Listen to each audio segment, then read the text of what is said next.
एक छोटा सा गांव था। उस गांव में एक स्कूल था।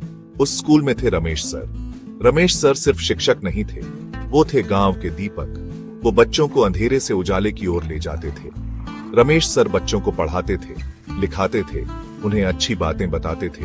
वो हमेशा कहते थे, बच्चों, पढ़ाई जिंदगी की राह दिखाती है। रमेश सर सिर्फ किताबों के ज्ञान पर ही जोर नहीं देते थे, वो बच्चों को जीवन जीना भी सिखाते थे। उनके लिए हर बच्चा खास था। हर बच्चे की प्रतिभा को वो पहचानते थे। रमेश सर का मानना था कि शिक्षा का असली मकसद सिर्फ नौकरी पाना नहीं है। शिक्षा तो इंसान को बेहतर इंसान बनाती है। वो बच्चों को ईमानदारी, मेहनत और दूसरों की मदद करने की सीख देते थे। रमेश सर कहते थे, ज्ञान तोता नहीं रटता, ज्ञान तो जीवन जीना सिखाता है। उनकी बातें बच्चों के दिलों में उतर जाती थीं। बच्चे भी उनका बहुत सम्मान करते थे। स्कूल में एक बच्चा था, रोहन। बहुत होशियार था, पढ़ने में बहुत तेज।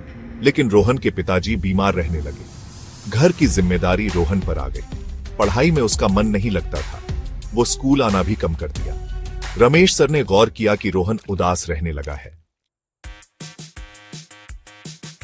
रमेश सर ने रोहन से बात की, उसकी परेशानी जानी।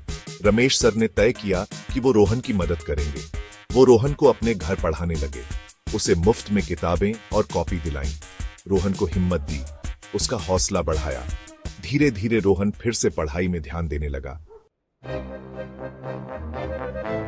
रोहन ने खूब मेहनत की। रमेश सर की मदद से उसने अपनी पढ़ाई पूरी की। उसने एक बड़ी प्रतियोगी परीक्षा दी और उसमें पहला स्थान हासिल किया। सब लोग रोहन की सफलता से बहुत खुश थे।